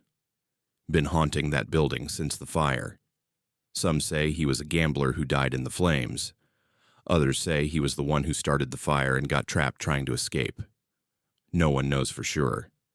But everyone who's lived in that apartment has seen him, and everyone leaves. Why doesn't anyone warn people?" Taylor shrugged. "Kate tries, but she needs the rent money, and most people don't believe until it's too late." "What does he want?" "No one knows, but he only appears at 3 a.m., and he always walks backward, like he's trying to undo something, like he's stuck in a loop, trying to go back to before the fire started." I felt sick. How do I make it stop? You don't. You leave. That's the only way. I went back to the apartment as the sun came up, packed everything I could fit in my car, and drove to a motel on the outskirts of town. I called Kate, told her I was breaking the lease, that she could keep the deposit. She didn't argue. She just said, "I'm sorry." I should have left Prescott entirely, driven back to Phoenix, found a new place, started over. But I didn't. Because 3 nights ago, I woke up in my motel room at 3 a.m. to the smell of smoke. And when I looked at the door, I saw wet footprints leading from the hallway to my bed. Backward footprints. He followed me. Now I'm sitting here, writing this, because I don't know what else to do. It's 2:47 a.m. I can smell the smoke already. Faint, but growing stronger. I can hear footsteps in the parking lot outside, slow and deliberate, coming closer. I don't think distance matters. I don't think leaving matters. I think once the Watcher chooses you, you're his. If you're reading this, it means I'm gone. And if you ever find yourself in Prescott on Whiskey Row and someone offers you an apartment in an old building that smells like cedar and thyme, don't take it. Some places don't let you leave. If you're planning to visit Devil's Bridge in Sedona, don't go at night. And whatever you do, don't try to cross it when the clock strikes 3:07 a.m., because once you do, you might never make it to the other side. My name is Jimena, and I need you to understand something before I tell you what happened to me in Sedona last month. Time isn't always linear. I know that sounds like something from a sci-fi movie, but after what I experienced on that red rock bridge in the middle of the Arizona desert, I can tell you with absolute certainty. There are places where time folds in on itself, and if you're unlucky enough to step into one of those folds, you might spend eternity trying to get out. I'm a landscape photographer based in Phoenix. I specialize in night photography, long exposures of the Milky Way, star trails, that sort of thing. Arizona's one of the best places in the country for it because we have so many dark sky preserves, minimal light pollution, and dramatic natural landscapes. Sedona's red rocks are especially stunning at night when the sandstone formations turn deep purple under the stars. Devil's Bridge is one of Sedona's most photographed locations. It's a natural sandstone arch that juts out from the cliff face like a massive stone diving board. During the day, it's packed with tourists taking Instagram photos. But at night, it's empty, peaceful, perfect for the kind of shots I wanted to capture. I'd hiked the trail before in daylight. It's about a 2-mile round trip, moderately difficult, with some steep sections and loose rock. I knew I could do it at night if I brought a good headlamp and took my time. The moon was almost full that week in late September, which would give me enough ambient light to see the trail without ruining my star photos. I started the hike around midnight. The trailhead parking lot was empty except for my Jeep. Sedona gets cold at night, even in September. The elevation's about 4,500 feet, so I wore layers, thermal underwear, hiking pants, a fleece jacket. I packed my camera gear, extra batteries, water, and granola bars in my backpack. The trail wound through juniper and pinyon pine forest at first, then opened up to the iconic red rock landscape. My headlamp beam bounced off the sandstone, casting long shadows that made the rocks look like frozen waves. The air smelled like sage and dust. Somewhere in the distance, a coyote howled. It took me about 45 minutes to reach the bridge. The last section of trail climbs steeply up a rock face, and you have to use your hands in a few places to scramble over boulders. But then you emerge onto this flat area, and there it is, Devil's Bridge, stretching out over a canyon that drops about 50 feet straight down. In the moonlight, it looked otherworldly. The arch was maybe 50 feet long and 10 feet wide, carved by millions of years of erosion into this perfect natural bridge. Beyond it, the red rock landscape stretched out in every direction, spires, mesas, buttes, all glowing silver blue under the stars. I set up my tripod at the base of the bridge and started taking test shots. The Milky Way was visible straight overhead, a river of light cutting across the sky. I adjusted my settings, composed my shots, and settled in for the long exposures. That's when I checked my watch, 2:47 a.m. I had planned to shoot for about an hour, then hike back down before sunrise. I took maybe 20 photos, adjusting angles, trying different compositions. I walked out onto the bridge a few times to get shots looking back toward the trail. The stone was cool and slightly rough under my boots. The drop on either side made my stomach flip, but I stayed in the middle, away from the edges. Around 3:05 a.m., I decided to take one final shot, a self-portrait, standing in the center of the bridge with the stars behind me. I set up the camera on the tripod, framed the shot, set the timer for 10 seconds, and walked out onto the bridge. I stood there, waiting for the shutter to click. The wind had picked up slightly, cool against my face. I could hear the camera counting down, beep, beep, beep, and then I heard something else. An owl. Not just any owl call, a specific pattern. 3 hoots, pause, 2 hoots, pause, 1 hoot. I'd heard that exact pattern earlier while hiking up. The shutter clicked. I walked back to the camera to check the shot. My watch read 3:07 a.m., and that's when everything went wrong. I looked up from my camera screen and realized I was back at the base of the bridge, not near my tripod, at the very start of the trail leading up to the bridge, where I'd emerged from the steep climb 20 minutes ago. My tripod and camera were gone. I spun around, disoriented. How did I get back here? I'd just been standing at the camera. I just checked the photo. My phone buzzed in my pocket. A text notification from myself, sent at 3:05 a.m. Don't cross the bridge. I stared at the screen, my heart pounding. I hadn't sent that. I would remember sending that. The owl called again. 3 hoots, pause, 2 hoots, pause, 1 hoot. I looked at my watch. 3:07 a.m. No. That was wrong. I just checked my watch a minute ago. It had been 3:07 then too. I walked back toward the bridge, looking for my camera. It should be right there, where I'd set up the tripod. But when I reached the spot, there was nothing. Just bare rock. And then I saw myself, standing out on the bridge, wearing my exact clothes, holding my phone up like I was taking a photo. I watched as the figure, me, lowered the phone, turned around, and walked back toward the trail. As she passed my position, she didn't look at me, didn't acknowledge I was there. She just walked right past me, her footsteps silent on the stone, and disappeared down the trail. I looked at my watch again. 3:07 a.m. The owl called. 3 hoots, pause, 2 hoots, pause, 1 hoot. I was back at the base of the bridge again. My tripod was set up. My camera was on it. The red recording light was blinking. I ran to the camera and stopped the recording. The footage showed me walking out onto the bridge, standing there for exactly 1 minute, then walking back.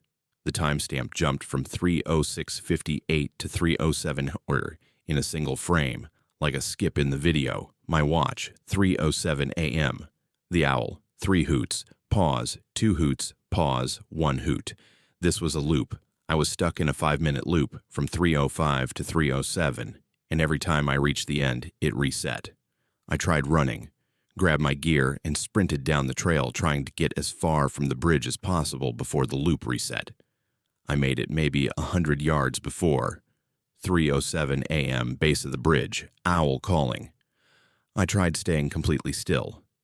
Didn't move, didn't cross the bridge, just stood there, watching my watch tick from 3:06:58 to 3:06:59 to 3:07, and I was back at 3:05 at the base of the bridge with no memory of those 2 minutes. I tried yelling for help, tried calling 911, no signal. Tried smashing my watch, tried everything I could think of. Nothing worked. The loop kept resetting, over and over. I lost count after 20 cycles, 30, 50. How long was I stuck there? Hours, days. When you're repeating the same 5 minutes over and over, time stops meaning anything. I started noticing details, small changes each time through the loop. In some loops, there were footprints in the dust that weren't mine.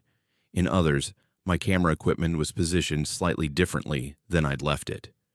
In one loop, there was a second tripod set up next to mine, with no camera attached. In another, I found a note tucked under a rock near the bridge, written in handwriting that looked like mine, but messier, more frantic.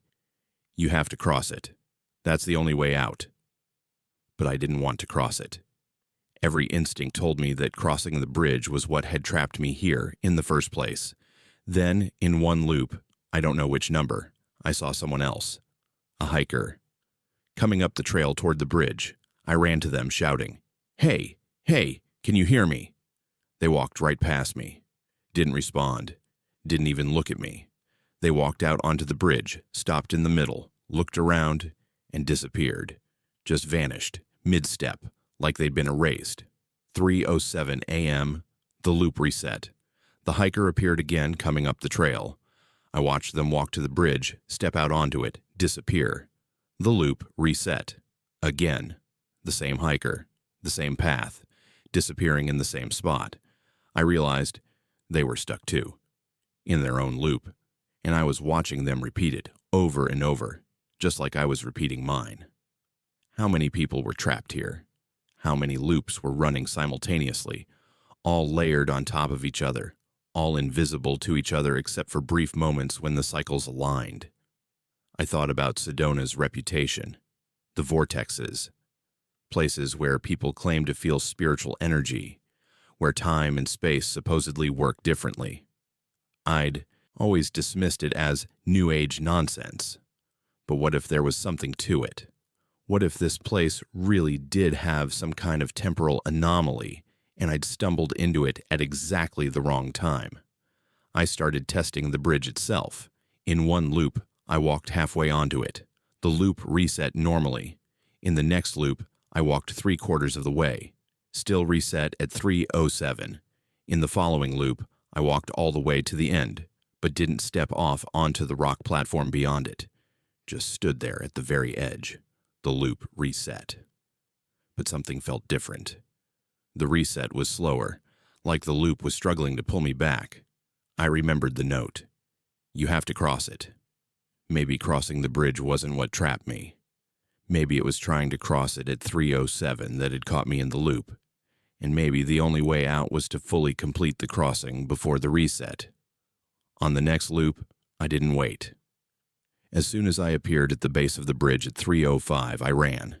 Sprinted directly onto the bridge, not looking down at the drop, not hesitating, just running as fast as I could. I reached the halfway point. The owl called. I kept running, 3/4 of the way across. My watch read 3:06:58. I pushed harder, my boots pounding against stone. The end of the bridge, 10 feet, 5 feet, 3:06:59. I leaped off the bridge onto the rock platform beyond it. 3:07. Bruce. Everything went silent. The owl stopped calling. The wind stopped blowing. The stars froze in the sky. And then, like someone had pressed a fast-forward button, everything rushed back at once. The sun exploded over the horizon. The sky went from black to orange to blue in seconds. Hikers materialized on the trail, dozens of them, appearing and disappearing in rapid succession like a time-lapse video. I collapsed onto the rock, gasping, my head spinning. When I finally looked at my watch, it read 6:43 a.m. 3.5 hours had passed, but it felt like I'd been trapped in that loop for days. I gathered my gear. Somehow it had all reappeared with me, and hiked back down the trail. My legs felt like jelly. Other hikers were starting to arrive for sunrise shots, their voices cheerful and normal. I got in my Jeep and drove straight back to Phoenix. I haven't been back to Sedona since. But here's the thing that keeps me up at night. A week after it happened, I was going through the photos on my camera. I found shots I didn't remember taking, dozens of them. All of me, standing on Devil's Bridge at different angles, different poses. Some in daylight, some at night, some in weather I hadn't experienced. Rain, snow, fog. And in the background of several photos, barely visible, were other people. Hikers, photographers, tourists. All standing perfectly still. All staring directly at the camera. All trapped in their own loops, I think. Still there. Still trying to cross. I deleted those photos. I wish I hadn't looked at them in the first place. If you go to Devil's Bridge, please, go during the day. Go with other people.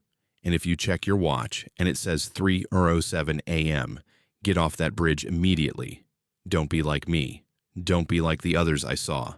Don't let Sedona's red rocks trap you in a moment that never ends. Below is an extended, deeply atmospheric, psychological, and supernatural Arizona small-town horror story, written in one continuous flow to reach your full word count, and provide the immersive, disturbing experience you expect for your YouTube channel's audience. The story continues and heavily expands The Woman in the Salt River Wash, with ample dialogue, additional scares, and secondary characters woven in, while retaining the original outline spirit and escalating tension for a gripping, fully developed narrative. Story 9. The Woman in the Salt River Wash, 4,000 words. The night was so still I could hear the tires on my rental car thumping over chips in the old state highway. Salt River Canyon stretched before and behind me, black but for moonlight streaking down to whitewash the stone and cactus. This desert knows how to hold a silence, not the friendly quiet of midnight in the city, but a pressure, an absence, the sense that something is waiting. I told myself it was only road travel nerves, but I remember, now looking back, I was afraid before I saw her. You learned small-town roads by accident or necessity or the stubborn refusal to buy a GPS. Mine was necessity. Phoenix had been stifling all week. My art installation, designed for a local history museum, had led me down a rabbit hole of lost mining towns, fading photographs, old local legends. and I couldn't resist the itch to drive north, windows down, chasing the scent of sage and dusky air, tracing the lines of a map by feeling and memory. Maybe that's why I noticed her at all. At first, just a gray shape in the shoulder haze, then a woman made mostly of light and movement, waving a slim arm in the car's high beam. She was barefoot, a torn silver dress brushing at her ankles, holding nothing but her shadow and her resolve. I slowed on instinct. Desert roads are not kind to wanderers. Something about her, a stillness, a refusal to step away even as I braked, told me she hadn't wandered far. I kept the engine running, leaned to open the door. Need a ride. It came out dumber than I meant. She stepped forward, hair wild across her cheek, eyes so dark it took a moment to be sure they were open. To Globe. There's a funeral, my husband's. I hid my surprise. Arizona nights are full of men who invent drama, but theirs is the loud, rolling kind. Grief in women here feels different, almost ceremonial, a kind of vow. I can take you, I said. I'm Faye. Zara. Her voice was quiet. Maybe it was just the wind. She took the passenger seat. I noticed the oddest things, the artist in me noticing more than the mind wants. A bruise on her ankle, a faint gold ring on her finger, and the way her hair smelled like water. Not sweat or perfume or gasoline, but cool river water. We drove. The land pressed in on all sides. Boulders leaning like old men by the roadside. Palo Verde and creosote holding the chill at ground level. Clouds drifting slow.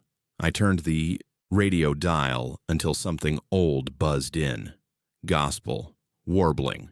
The kind that filled the emptiness without breaking it. She didn't speak, but I felt her watching out the window, searching for something I'd never find on a map. After a mile, how far to Globe? Rhythmic, as if reciting. I shrugged. Another 20 miles, I think. There's nothing but river until then. She nodded, folding her hands in her lap. The ring slid, gold swallowed in darkness. I told myself, she's just a widow. She's tired. Don't invent stories. But the desert has its own rules for passengers, and ghosts are just the most stubborn kind. We passed a roadside shrine, white-painted. Zara made a small sign, something like crossing herself but sideways. You Catholic? I asked, suddenly missing my own dead mother, who did the same gesture at every accident cross. She shook her head, soft. Jordan was. He believed in forgiveness. Her voice cracked. But some hurts don't forgive. I drove, jaw tight, not knowing how to ask if she was all right. We passed a dry wash, moonlight painting the sand silver. Out of nowhere. My husband drowned here 3 years ago. He survived, then died last week in his bed. But I stopped. The desert is not for arguing with grief, but stories want order. The funeral's tonight. She smiled. For you, for them, for someone. Then she looked away again, hugging herself against a cold no heater could touch. The next miles were a blur. Blacktop, radio fading to static, prickly pear forested on red stone cliffs. I wanted to ask, what do you hope to find? Ghost, woman, or memory? She closed her eyes and began to murmur. Arabic, I think. Or a prayer stripped of its God. It vibrated, not quite a song, not quite a spell. We crossed Salt River. The moon doubled in its current, and just for a second I saw 2 women in the car. Zara asleep, and Zara, wet-haired, dress-clinging, eyes wild with something deeper than sadness, reflected in the window. I drove faster. After the bridge, Zara finally speaks. Jordan will know I came. I promised, and promises hold. She touched the ring, knuckles white. Globe emerged from desert shadow, lights weak as moths under the spill of the moon. The town was sleeping. Storefronts shuttered, one bar still glowing, motels empty. She pointed, wordless, down a lane beneath a leaning iron arch. The cemetery. She got out slow, barefoot on gravel. I followed, feeling heat drain from my chest. Rows of grave markers gleamed. Zara moved with purpose, pausing by a raw mound peppered with white lilies. Jordan Morales. I saw a picture on the grave. A young man, maybe 30, hair slicked to one side, kind eyes even behind glass. My heart lurched. Zara knelt, pressed a single hand to the stone. Zara, I whispered, breath frosting. Was he? He was kind but lost. He loved the river, loved to walk it at sunset, but the river always wants more. She stroked the stone. Her hand flickered, not shadow nor solid, but as if the grave had stolen her outline. Far down the lane, the lights flickered, then darkness, footsteps, then running. I spun to see a young man, funeral suit soiled, wild eyes.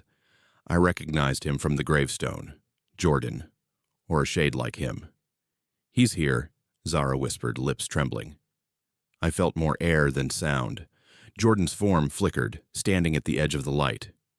You waited too long, he called, voice not angry, but hollow, echoing. Zara stepped forward, tears streaking dust. I came. I never stopped loving you. You left me behind. He smiled, soft and sad.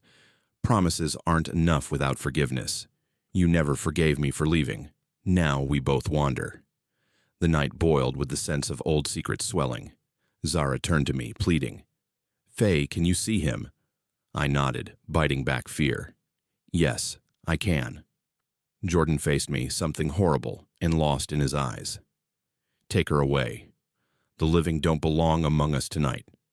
His mouth stretched, grief streaming from his eyes in trails of moonlight. But Zara would not move. She gazed at the stone, then at the river in the distance. Let me cross with you, Jordan. Don't make me walk alone any longer. A wind rose, swirling through the stones. With it came the sense of water, lilies, something like old coins. Zara's skin glimmered with a pale luminescence, a border between here and never. I wanted to flee, but could not. The ghosts of small towns are woven into their dirt and water, never buried deep, never at rest. Zara, still on her knees, pressed Jordan's ring into the earth. Rest now. Let the river take us both. With a final glance at me, she stood. The wind redoubled. Shadows pooled, coalesced, a diffusing silver mist. Where Zara had stood, nothing. And where Jordan had waited, only lily petals scattered by the wind. My body trembled as I stumbled back to my car, choking sobs racking my chest. Had I saved her, or damned her, or just been another spectator to a tragedy older than my own parents' names? The desert air was thick with electricity. As I pulled onto the highway, something flickered in my passenger mirror. Zara, walking along the riverbed, not looking back, not needing a ride any longer. When I reached Phoenix at sunrise, the ring she'd worn sat on my dashboard. I never saw Zara again, but every year, on the anniversary of Jordan's death, even if I'm hundreds of miles away, I wake to the smell of river lilies and a cool hand pressing mine, full of water and memory. I keep the ring in a drawer. On nights when the silence is too loud, I hold it and whisper, "Go home. Rest. Be free." And I listen, hoping for nothing but quiet. And maybe, by some grace, forgiveness. If you're ever driving Route 66 near Holbrook and you find a chunk of petrified wood in your backpack, put it back immediately. Don't admire the streaks of turquoise or the purple seams running through ancient bark, and don't, under any circumstances, take it home as a souvenir, no matter how much it seems to whisper your name in the wind. My name is Amber, and I used to laugh at the curse too. I'm a park ranger at Petrified Forest National Park, about 26 miles east of Holbrook, Arizona. If you've never been, picture this. A high desert plateau scattered with fossilized logs that look like they've been painted by some ancient mad artist. Reds, purples, golds, blues, all swirled together in stone that's been dead for 225 million years. The park stretches across the painted desert, and on certain afternoons, when the light hits just right, the whole landscape glows like it's on fire. Most visitors come for the colors and the Instagram photos. Some come because they've heard the legends. And a small percentage, the ones who don't listen to warnings, come to steal. Every single month, we get packages. Boxes wrapped in brown paper, sometimes with foreign stamps, sometimes with no return address at all. Inside, a chunk of petrified wood, usually no bigger than your fist, and a letter. The letters all say the same thing, more or less. Since I took this rock, my life has fallen apart. My husband left me. I lost my job. My house burned down. My dog died. Please, I'm begging you, take it back. Forgive me. Make it stop. When I first started working here 3 years ago, the other rangers would gather in the break room and read these letters aloud, laughing at the more ridiculous ones. There was one from a guy in Germany who swore the rock had caused his car to explode twice. Another from Japan claimed her grandmother's ghost had appeared and demanded she return it. We called it the conscience pile, a metal filing cabinet in the back office stuffed with hundreds of these apology letters dating back to the 1930s. I didn't believe any of it. I'm not superstitious. I grew up in Flagstaff, studied environmental science, and spent my 20s backpacking through every national park west of the Rockies. I believe in geology, erosion, tectonic shifts, not curses. But that was before I took one home myself. It happened in June. The heat had already settled into the valley like a permanent guest, turning the air shimmery and thick. I was working a late shift, doing trail maintenance near Tawa Point, one of the overlooks on the park's northern edge, when I spotted it lying in the sage, a piece of petrified wood about the size of a tennis ball, glinting in the slanted sunlight. My first thought was practical. Someone dropped their souvenir. I should turn it in to Lost and Found. But when I picked it up, I felt something strange. Not supernatural, nothing like that. Just a pull, an aesthetic attraction.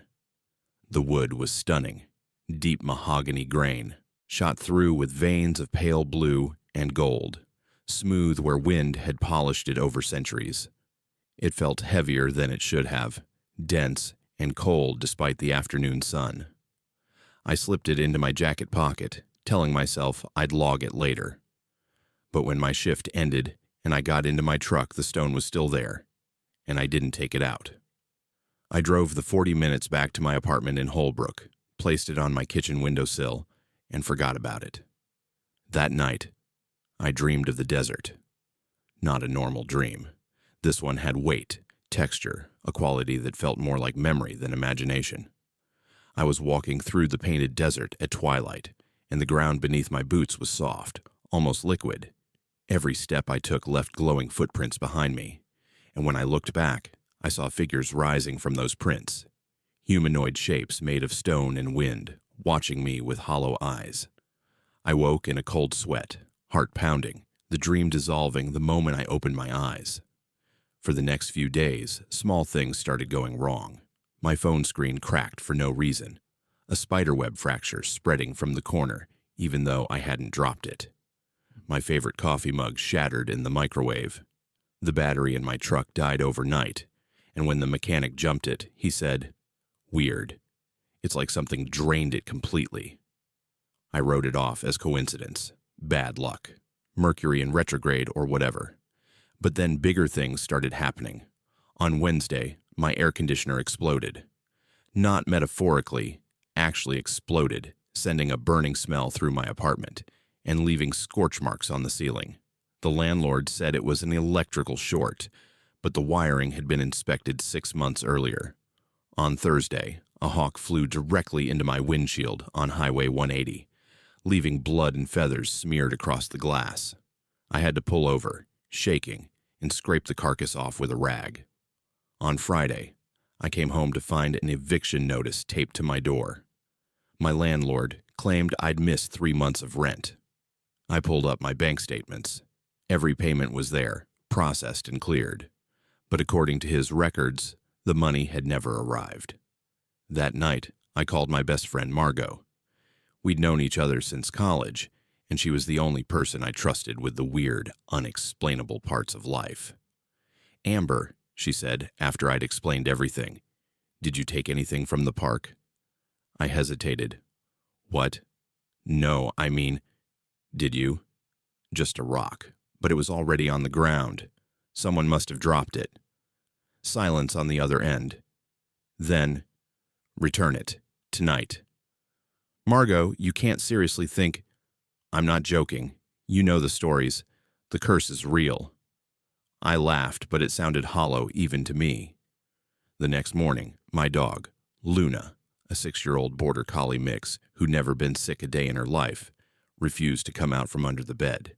She cowered in the shadows, whimpering, staring at the sunbeam on the carpet as if something invisible was moving inside it. That afternoon, I woke from a nap to the sound of scraping. I walked into the kitchen and froze. The piece of petrified wood was moving across the table. Not rolling, not sliding. Moving, dragging itself in slow, deliberate inches, leaving a faint scratch in the wood finish. I stood there, breath caught in my throat, watching this impossible thing happen. The stone reached the edge of the table, teetered for a moment, then fell. It hit the tile floor with a sharp crack and split cleanly in half. Inside, where the break revealed fresh stone, I saw something that made my stomach drop. Veins of color arranged in a pattern that looked disturbingly like a face. Eyes. A mouth open in a scream. I grabbed both pieces, shoved them into a plastic bag, and drove straight to the park. It was nearly sunset when I arrived. I didn't wait for permission or protocol. I jumped the fence near the Rainbow Forest entrance and jogged out to Agate Bridge, one of the most photographed spots in the park. My hands were shaking as I placed both pieces of the stone in a hollow beneath the ancient log bridge, whispered a quick, breathless apology to no one in particular, and ran back to my truck. The wind picked up as I drove away, a hot, dry gust that rattled my windows. But for the first time in a week, I felt like I could breathe. That night, I slept without dreaming. The next morning, Luna came out from under the bed, tail wagging. My phone stopped glitching. The landlord called to say he'd found my payments. Somehow they'd been misfiled. I thought it was over. But 3 nights later, I woke to the sound of knocking. Not on my door. On my bedroom window. Tap, tap, tap. Slow, deliberate, rhythmic. I pulled back the curtain with trembling hands. There was nothing outside but the empty parking lot and the glow of a streetlight. But when I pressed my palm against the glass, it was ice cold. Cold enough that frost was forming in the corners. The knocking continued. Every night. Always at 3:03 a.m., always 3 taps, then silence. Margot came to stay for a weekend. She heard nothing, saw nothing. But the morning she left, her tire blew out on the highway. When she opened her trunk to get the spare, she found a piece of petrified bark sitting on top of her emergency kit. Bark she swore she hadn't packed. I was desperate. I drove to Holbrook's oldest trading post, the one with the sagging fiberglass T-Rex out front and the hand-painted sign that read, "No petrified wood sales past this point." Inside, I found an old man behind the counter, wearing a faded Park Service jacket that looked like it was from the 1970s. "You look like you've seen a spirit," he said, without looking up from his crossword. "I think I brought something home that didn't want to leave." He set down his pencil. "You need to do more than put it back. You need to tell it you're sorry. The stones remember. They've been here longer than any of us, and they don't forgive easily. How do I? Go back, clear a circle, speak your apology aloud, not to God or Jesus or whoever you pray to the land itself, to the ancient trees that became the stone, to the desert that's been holding them for millennia. Mean it.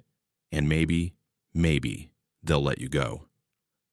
That night, I returned to the forest. I parked at the Rainbow Forest lot and hiked out under a moon so bright I didn't need a flashlight. When I reached Agate Bridge, I knelt in the dirt, cleared a circle with my hands, and placed a small offering in the center. A turquoise pendant my grandmother had given me, the only thing of value I owned. And I spoke. "I'm sorry. I took you without asking. I didn't understand. I didn't know you were still alive in your own way. Please forgive me. Please let me be." The wind stopped. The cicadas went silent. For one long, breathless moment, the entire desert held still. Then, from somewhere far off, I heard it. A sound like stone grinding against stone, deep and low, vibrating up through the earth.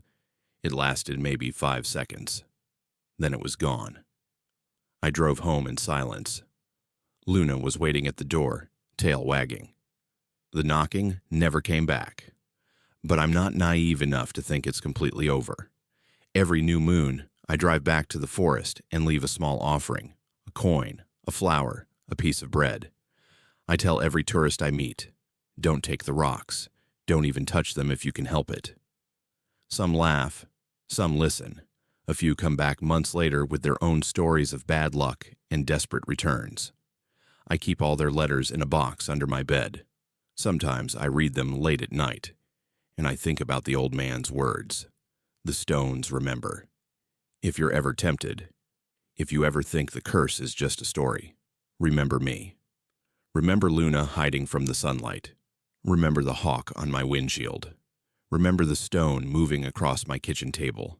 Some things in Arizona are older than roads, older than borders, older than any human claim to ownership, and some debts can only be repaid with humility, apology, and a promise to never, ever forget. Some sounds carry warnings older than words, and some places remember every promise broken on their soil. In the White Mountains of Arizona, where the pines grow thick and the air tastes like snow even in summer, there are things watching from the shadows that were never meant to be disturbed. My name is Amora, and what I'm about to tell you happened last autumn in the forests surrounding Fort Apache Indian Reservation. I'm not native. I need to say that up front. But I learned the hard way that the land doesn't care about your ancestry when you cross a line you were never meant to cross.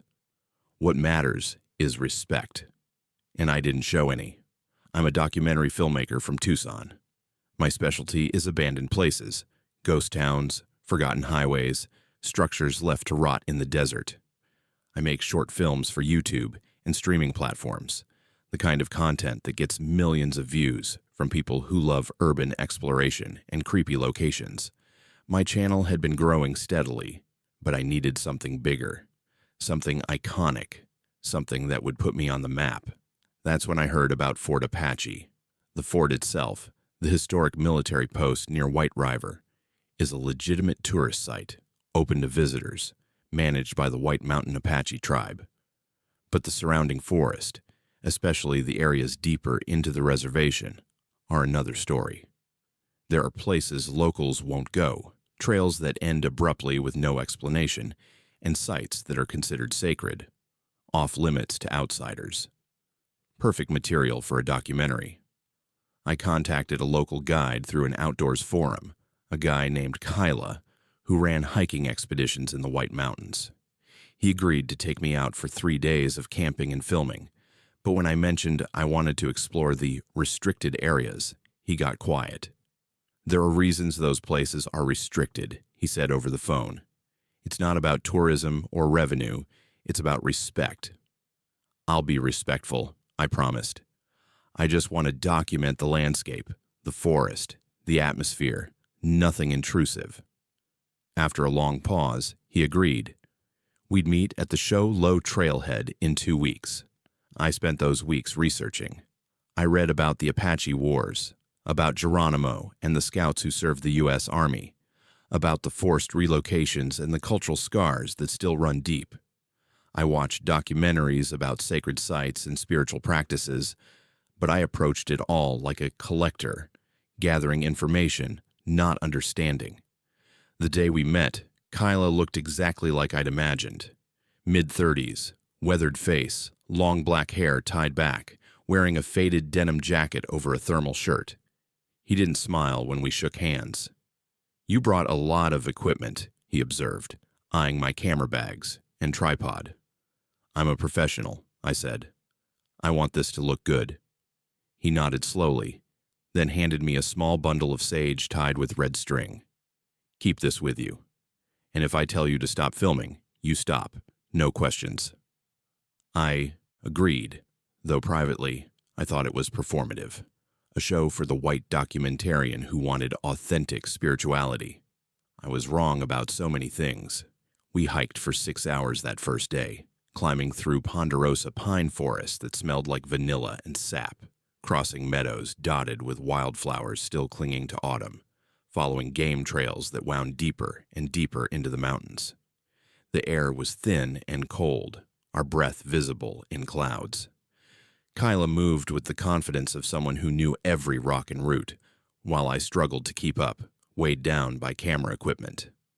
Around 4 p.m. we reached our first campsite, a clearing beside a small creek, sheltered by aspens whose leaves had turned gold.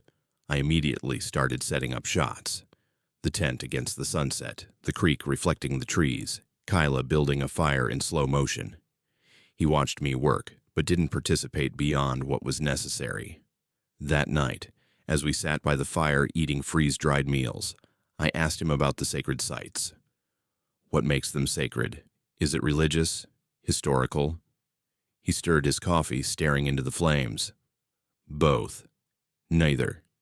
It's not something you can explain to someone who doesn't grow up with it. There are places where our ancestors perform ceremonies. Places where they're buried. Places where the veil between worlds is thin. You don't go there unless you're invited. And you're never invited. But people must have documented them before, I pressed. Anthropologists, historians. Yes. And they took things that weren't theirs. Photographed things that shouldn't be photographed. Wrote about things that were meant to stay private. Every time someone does that, they take a piece of something sacred and turn it into content. Into data. Into entertainment. His words stung because they were true. That's exactly what I was doing. I'm not trying to disrespect anyone, I said quietly. I just want to tell stories. Whose stories? He asked. Yours or theirs? I didn't have an answer. That night I couldn't sleep. The temperature dropped below freezing, and even inside my sleeping bag I was cold. Around midnight, I heard something that made me sit up. Drumming. It was distant, rhythmic, echoing through the trees. Not a random sound, a deliberate pattern. 4 beats, pause, 3 beats, pause, 4 beats again, over and over. I unzipped my tent and stepped outside. The moon was bright enough to see by, turning the forest silver and black. The drumming continued, impossible to pin down directionally. It seemed to come from everywhere at once. Kyla emerged from his tent, already dressed, holding a flashlight. You hear it, I whispered. He nodded, his face unreadable. We need to leave, now. What? Why? I want to film this. No. His voice was sharp. Pack your gear, we're hiking back tonight. Kyla, this is exactly the kind of thing I came for. This is perfect. He grabbed my arm, hard enough that I gasped. Listen to me. That drumming is a warning. It means we're too close to something we shouldn't be near. We leave now, or we don't leave at all. I wanted to argue, but something in his eyes stopped me. Fear. Real fear. We packed in silence, stuffing gear into backpacks by flashlight. The drumming continued, growing louder, closer. As we started down the trail, I glanced back at the camp and saw something that made my blood freeze. Figures. Standing at the edge of the clearing, maybe 5 or 6 of them, silhouetted against the moonlight. They weren't moving, just watching. Kyla, I hissed. He didn't look back. Keep walking. Don't acknowledge them. Don't speak to them. And whatever you do, don't look directly at them. We hiked for 3 hours in the dark, stumbling over roots and rocks, our headlamps casting wild shadows. The drumming followed us the entire way, always just behind, never getting closer, but never fading either. Every time I thought about turning around, about capturing this on camera, Kyla would snap, eyes forward. We reached the trailhead at dawn. I was exhausted, terrified, and furious. As soon as we got to the parking lot, I turned on him. What the hell was that? You dragged me out here, terrified me, and we got nothing. You got your life, he said flatly. Be grateful. He drove away without another word, leaving me standing in the empty parking lot with my equipment and my pride in tatters. But I couldn't let it go. The footage I had, the forest, the camp, the mysterious drumming in the audio, it was good. It was really good. And I was stubborn. Stupid too, but mostly stubborn. 2 weeks later, I went back, alone. I told myself I'd be smart about it. I'd stay on the marked trails, film during daylight, and leave before sunset. I'd respect the boundaries Kyla had mentioned. I just wanted to capture the atmosphere, the beauty, the sense of mystery. I hiked back to the same clearing where we'd camped. In daylight, it looked harmless, peaceful even. I set up my camera and started filming. Slow pans of the forest, close-ups of the creek, time-lapses of clouds moving over the mountains. As the sun began to set, I decided to push my luck, just a little. There was a game trail leading deeper into the forest, marked with a small cairn of stones. Kyla had specifically told me not to go past that marker. I went past it. The forest changed almost immediately. The trees grew denser, the air colder. The light took on a strange quality, greenish and dim even though the sun hadn't set yet. I felt like I was walking underwater. After maybe half a mile, I found it. A clearing unlike any I'd seen before. In the center was a circle of stones, each one taller than me, arranged in a perfect ring. The ground inside the circle was bare, packed earth with no grass or moss. And in the very center, someone had left offerings. Bundles of sage, feathers tied with leather cord, small clay pots. This was it. This was a sacred site. I knew I should turn, back. Every instinct screamed at me to leave, but my camera was already out, and the light was perfect. And I told myself, just one shot, just one panorama, and then I'd go. I stepped inside the circle. The moment my foot crossed the boundary, everything went silent. Not quiet, silent. No birds, no wind, no rustling leaves. The kind of silence that presses against your eardrums like water. And then the drumming started, louder than before. So loud it vibrated in my chest. 4 beats, pause, 3 beats, pause, 4 beats. The rhythm was frantic now, angry. I spun around, trying to find the source. The stones were casting shadows that didn't match the sun's position, reaching toward me like fingers. The offerings in the center were burning, not with flame, but with a cold blue light that made my eyes water. And then I saw them, the figures from the first night. But now they were close, standing just outside the stone circle. 7 of them. They looked like people, human shapes, but wrong. Their edges blurred and shifted.